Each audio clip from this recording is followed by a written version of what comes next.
Educar en y para el conflicto, del autor Cascón Soriano. Bueno, maestro, decidimos llevar a cabo este tema a modo de exposición para que sea un poquito más fácil, tanto para nosotros como para usted, pues explicar lo que es este tema. Y bueno, también para que vaya identificando cómo lo vamos relacionando con otras asignaturas, cómo lo vamos explicando y bueno, en fin, cómo lo desarrollamos, ¿no? Ya sabemos que educar para el conflicto suele ser algo muy detallado en ese sentido y que de una u otra manera pues lo podemos relacionar para la solución de algunos problemas que se pueden dar dentro de una institución, en este caso nosotros que estamos estudiando para primaria y que nos desarrollamos en un contexto de educación primaria. Y también lo podemos llevar a cabo tanto en la vida cotidiana, nosotros como maestros, como personas, como sociedad, y lo podemos utilizar también para que los niños puedan controlarse entre ellos mismos y Autorregularse. autorregularse y puedan convivir. En este momento estamos llevando a cabo una buena convivencia y evitamos la violencia en todo caso, porque a continuación lo vamos a ir explicando. Lo vamos a comparar con otras asignaturas. Como por ejemplo, se nos ocurre formación cívica y ética, es la asignatura con la que hacemos esta transversalidad, pero bueno, también por ejemplo se puede utilizar para el aprendizaje basado en problemas, el análisis de casos, etcétera, ¿no? O sea, realmente es, tiene mucho para ofrecer este tema, ¿no? Y como ya lo mencioné, no simplemente es tanto en una asignatura, sino que también lo podemos llevar a cabo dentro del aula y fuera del aula, en una institución, porque tenemos una institución muy grande en algunos casos, algunos otros son más pequeñas, pero siempre nos enfrentamos en conflictos. O sea, trascender fuera del aula. Exactamente. Bueno, a continuación lo vamos a explicar y comienza mi compañera. Bueno, la pregunta aquí es, ¿qué es la paz? Bueno, un análisis rápido sería que es finalmente estar bien consigo mismo, es una no guerra o un no conflicto, ¿no? Evitarlo a toda costa. ¿Cómo? La pregunta que nosotros como docentes nos hacemos es ¿cómo educamos a nuestros niños para la paz? Bueno, simple. Tenemos 3 fases. La primera se trata de descubrir las perspectivas positivas que nos ofrece ese conflicto, ¿no? Verlo desde un panorama favorable con y para nuestros niños. En la etapa número 2 tenemos que aprender a analizar los conflictos y a descubrir la complejidad que todos estos conflictos van a englobar. Y finalmente, y la más importante, es darle soluciones pertinentes, ¿no? Oportunas. Y bueno, educar para el conflicto supone aprender a analizarnos, pero finalmente es resolverlos, tanto en un nivel micro, que es de lo más pequeño a lo más complejo, ¿no? De lo micro a lo macro, como lo dice la lectura, ¿no? Por ejemplo, lo micro de la clase casa-barrio a pasar a conflictos ya sociales y hasta internacionales, ¿no? Bueno, en este caso podemos identificar una palabra clave que es paz. Esta palabra es evidente que la vamos a encontrar en la asignatura de Educación Cívica y Ética.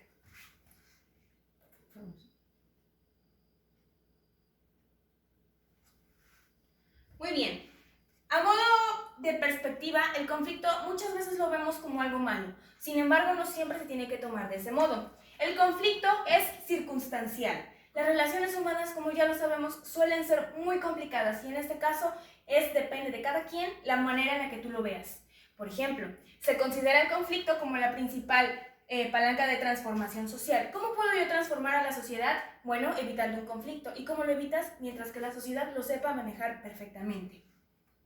La educación para la paz, en la educación para la paz vamos a ver el conflicto como algo positivo e intangible que debe ser el centro de nuestro trabajo. Como ya lo había mencionado antes, en el aula se tiene que trabajar con un conflicto y cómo lo podemos desarrollar.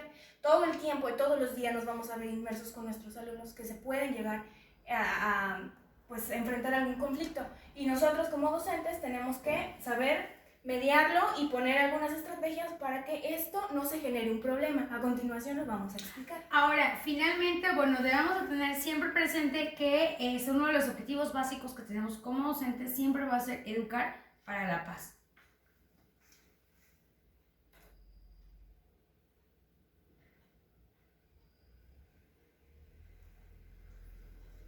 Conflicto versus violencia. ¿Un conflicto es igual a un problema? Vamos a verlo. Bueno, aquí es algo bien importante lo que les voy a mencionar. No toda disputa o divergencia implica un conflicto y no todo conflicto genera violencia. ¿Qué entendemos por violencia? Cuando yo invado algún territorio de mi otro compañero, en este caso de forma agresiva. Si yo, por ejemplo, llego y golpeo a mi hermana de alguna manera tiene que reaccionar. En ese momento es cuando vamos a aprender a solucionar un conflicto. Estos conflictos se pueden dar en dos fases, de dos maneras. Los pseudoconflictos, que no hay un problema como tal, sino simplemente genera un malentendido. ¿Por qué? Por alguna falta de comunicación. E incluso el nombre lo dice, pseudo, falso conflicto. Para enfrentarlos se necesita mejorar la confianza, que de una u otra manera las personas siempre estén relacionadas de algún modo, ¿no? Y no a manera negativa, sino siempre generar un espacio, un ambiente positivo. Y los conflictos latentes. No se abordan o se enfrentan, ni siquiera se reconocen como tales. Muchas veces no nos damos cuenta que es un conflicto, sin embargo ahí lo tenemos. Se sigue creciendo, este problema se puede ir creciendo hasta explotar. Va a depender de cada quien la manera en la que tú lo llevas a cabo. Por ejemplo, lo explico. Un conflicto latente es, por ejemplo, si a mí me llegara algún chisme de que están hablando de mí. En algún momento me van a llegar y me van a explicar, ay, es que fulanita dijo esto, o fulanita me enseñó esto, y que tú hiciste esto. Bueno, va a depender de yo cómo lo voy a ir llevando a cabo, ¿no? Cómo voy a reaccionar ante eso. En este caso, puede que la primera que me hayan dicho que fulanita estaba diciendo algo de mí, yo no le voy a hacer caso. Pero entre más personas me digan, es que yo voy a decir... Se va a ir incrementando. Exactamente, esto sí es cierto, entonces voy a llevarlo para reaccionar de algún modo. Puedo reaccionar a través de la violencia, puedo llegar y decirle, ¿tú por qué estás hablando de mí? Sí, que es cuando detona. Exactamente. O puedo arreglarlo de la manera más pasiva posible, que es teniendo comunicación de una persona a otra persona. Decir, bueno, ¿tú por qué estás diciendo esto de mí? Entonces vamos a llevarlo, nos vamos a sentar y vamos a determinar a través de dónde surge ese conflicto. Toda expresión de violencia se considera un conflicto, mientras que la ausencia de violencia se considera una situación sin conflicto e incluso la paz. Ya lo habíamos mencionado anteriormente. La paz genera una buena relación entre las personas. La violencia genera, pues como tal, un problema que puede detonar incluso a generar más problemas. En este caso, lo máximo de la violencia sería... De lo micro a lo macro. Exactamente, pero cuando llevamos a cabo la violencia, muchas veces puede resultar desde un golpe, algunas palabras, e incluso, y la más fuerte sería en todo caso la muerte de alguna persona.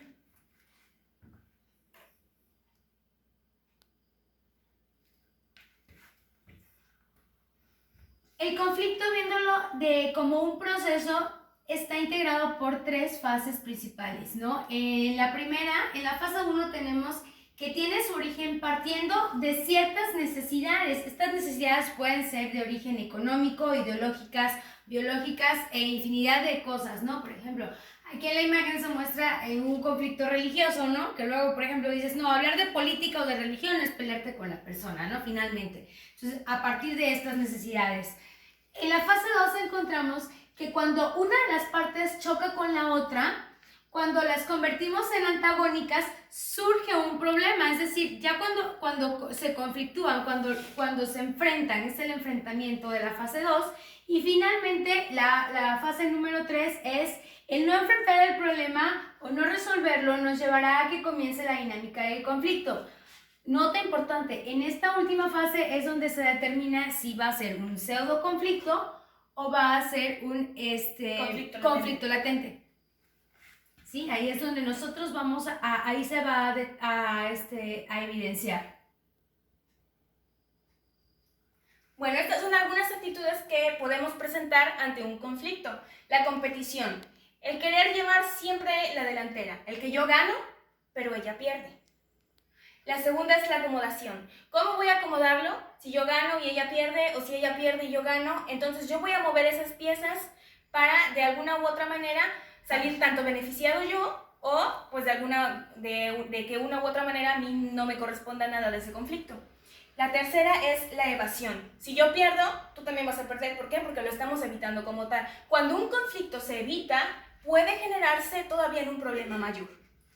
El número 4 es la cooperación. Si yo gano, ella gana.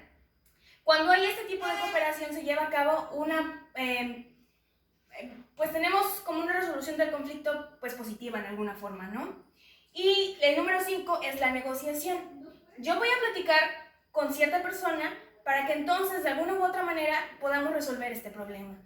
A partir de ahí se encuentra la negociación.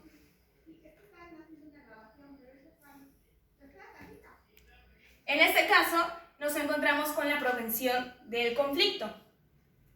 El inciso A